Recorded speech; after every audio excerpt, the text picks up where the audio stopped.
Hello students, ये DElEd second same की science की क्लास है। आज की क्लास में हम जंतुओं में पोषण पढ़ेंगे, न्यूट्रिशन एंड एनिमल्स।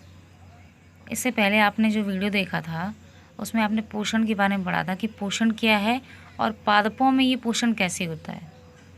ठीक है, तो पोषण प्रक्रिया आपने समझ ही ली थी कि पोषण में एक जीवधारी क्या करता है, बाहर के वातावरण से भोजन ग्रहण करता है और उस भोजन पदार्थ से जो ऊर्जा मुक्त होती है उससे अपने शरीर की वृद्धि करता है, उसको पोषण कहते हैं।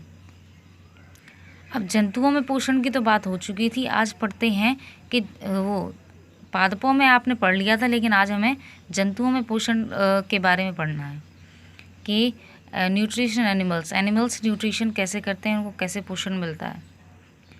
जंतु विषमपोषी होते हैं। विषमपोषी से मतलब अपना भोजन स्वयं नहीं बनाते, ये किसी और पर डिपेंड रहते हैं।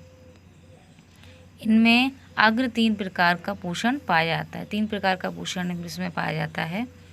पहला है पूर्णभोजी पोषण, होलोजोइक न्यूट्रिशन। इसमें भोजन मुख से ग्रहण किया जाता है। इसके पश्चात भोजन का पाचन, अवशोषण और स्वांगीकरण होता है। ठीक है, तो इस पोषण में होता क्या है, भोजन मुख से ग्रहण कर लिया जाता है, उसके बाद उसका पाचन होता है, अवशोषण होता है और स्वांगीकरण होता है। ठीक है, तो इस टाइप का जो होलोजोइक न्यूट्रिशन है वो शाकाहारी, मांसाहारी, सर्वाहारी सब में पाया जाता है। शाकाहारी जैसे जो भी शाकाहारी जीव हैं, जीव जंतु जो भी हैं, भेड़, बकरी, हिरन आदि, मांसाहारी में शेर, बाघ आदि, सर्वाहारी मनुष्य आदि और भी हैं सर्वाहारी। तो इन सब में क्या पाया जाता है, होलोजोइक न्यूट्रिशन पाया जाता है। ठीक है, अब नेक्स्ट टॉपिक है मृतोपजीवी पोषण, सेप्रोजोइक न्यूट्रिशन। वे जंतु जो सड़े गले मृत जीवों के तरल कार्बनिक पदार्थों को भोजन के रूप में ग्रहण करते हैं।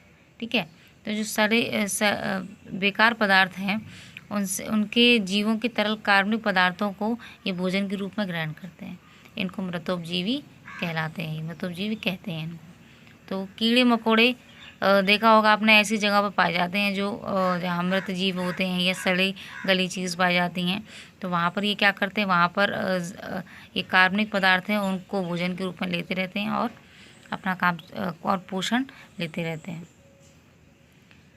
परजीवी पोषण, पैरासिटिक न्यूट्रिशन, ये क्या है, वे जंतु जो अपने भोजन के लिए दूसरे जंतुओं या जीवों पर आश्रित रहते हैं। तो परजीवी क्या है, ये भी अपने भोजन के लिए किसी और पर आश्रित होते हैं।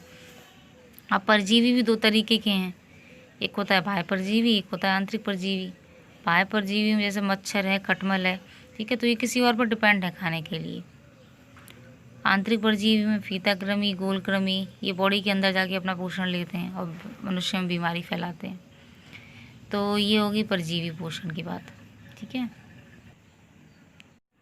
अब नेक्स्ट टॉपिक है श्वसन, रेस्पिरेशन। श्वसन जीवित कोशिकाओं में होने वाली वह क्रिया है जिसमें कार्बनिक पदार्थों के विघटन से जीव के कार्यों को करने के लिए ऊर्जा का उत्पादन होता है। ठीक है, तो ये क्या है, श्वसन। श्वसन एक जैव रासायनिक क्रिया है। इसमें क्या होता है, ऑक्सीजन की उपस्थिति में भोज्य पदार्थों का ऑक्सीकरण हो जाता है और ऊर्जा उत्पन्न होती है तथा कार्बन डाइऑक्साइड बाहर निकाल दी जाती है।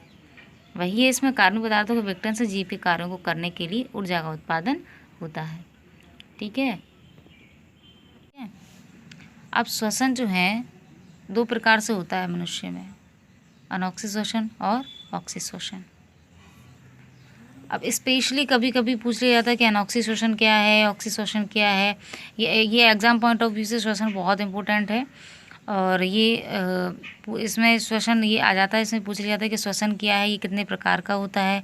ये स्पेशली अनॉक्सी के बारे में पूछ लेंगे या ऑक्सी के बारे में पूछ सकते हैं। अनॉक्सी एनोर्बिक रेस्पिरेशन, यह श्वसन ऑक्सीजन की अनुपस्थिति में होता है। तो अनॉक्सी क्या होता है, ऑक्सीजन की अनुपस्थिति में होता है। इस क्रिया में भोज्य पदार्थ का अपूर्ण ऑक्सीकरण होता है। जो भोज्य पदार्थ है उनका ऑक्सीकरण कैसा होता है, अपूर्ण होता है तथा कार्बन डाइऑक्साइड और एथिल अल्कोहल बनता है। इस ऑक्सीकरण के बाद बनता क्या है, कार्बन डाइऑक्साइड और एथिल अल्कोहल एवं 27 किलो कैलोरी ऊर्जा उत्पन्न होती है। तो कितनी ऊर्जा उत्पन्न होती है? 27 किलो कैलोरी। तो ये रेस्पिरेशन कब होता है? एनारोबिक रेस्पिरेशन ऑक्सीजन की एब्सेंस में, यानी ऑक्सीजन की अनुपस्थिति में। ठीक है, अब देखते हैं ऑक्सीश्वसन, एरोबिक रेस्पिरेशन। यह श्वसन ऑक्सीजन की उपस्थिति में होता है। ठीक है, तो अनऑक्सीश्वसन ऑक्सीजन की अनुपस्थिति में होता था, ऑक्सीश्वसन ऑक्सीजन की उपस्थिति में होता है। इस क्रिया में भोज्य पदार्थों का पूर्ण ऑक्सीकरण होता है। ठीक है, तो उसमें भोज्य पदार्थों का अपूर्ण ऑक्सीकरण होता था, इसमें भोज्य पदार्थों का पूर्ण ऑक्सीकरण होता है, जिसके फलस्वरूप कार्बन डाइऑक्साइड, जल तथा 673 किलो कैलोरी ऊर्जा उत्पन्न होती है। ठीक है, उसमें अब इसमें क्या बनता है? कार्बन डाइऑक्साइड और जल तथा 673 किलो कैलोरी ऊर्जा उत्पन्न होती है। और उसमें कितनी होती थी? अनऑक्सीश्वसन में 27 किलो कैलोरी ऊर्जा उत्पन्न होती थी। ठीक है, तो आज हमने श्वसन के बारे में पढ़ा, श्वसन के प्रकार। तो फिर आज की वीडियो में इतना ही। Thank you.